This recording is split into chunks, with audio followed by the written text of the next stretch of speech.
আপনারা মোবাইলে যাকে দেখতে পাচ্ছেন এটা হচ্ছে আমার মামাতো ভাই। এই ভাইটাকে যত আদর করি ততই মনে হয় কম হয়ে যাবে। আমার মামার কাছ থেকে পাওয়া প্রথম এবং শেষ ভালোবাসা হচ্ছে এই ভাইটা। এই ভাইকে আমি যতবার দেখি বুকের মধ্যে শক্ত করে জড়িয়ে ধরি।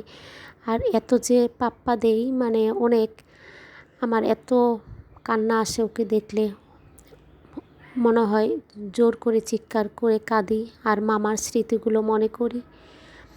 যাই হোক, এই যে এটা হচ্ছে কচু দিয়ে এটা বানায়। এটা হচ্ছে একটা ভাইরাল রেসিপি, আমি পারি না। আমাদের বাসায় ভাড়াটিয়া মেয়েটা বানাতে পারে, এজন্য ওকে বললাম যে আজকে বানিয়ে দাও। তো বানিয়ে দিচ্ছে আর ভেজেও দিচ্ছে। আমরা সবাই অপেক্ষা করছি এটা খাবো। আমাদের বাসায় অনেক ভাড়াটি আছে, কেউই পারে না, ও শুধু পারে শুনলাম।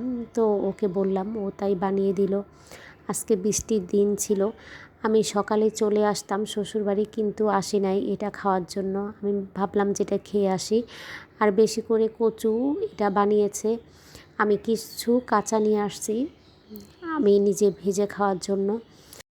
আর আজকে আমাদের এখানে সকাল থেকে বৃষ্টি। আমাদের এখানে একটু বৃষ্টি হলেই পানি জমে যায় রাস্তার মধ্যে। তো এত বৃষ্টির মধ্যেও চলে আসলাম শ্বশুরবাড়ি, কারণ আপনাদের ভাইয়া বাসায় একা, এর জন্য তার খাওয়া দাওয়ার কষ্ট হচ্ছে। যাই হোক, আজকে এ পর্যন্তই। আল্লাহ হাফেজ।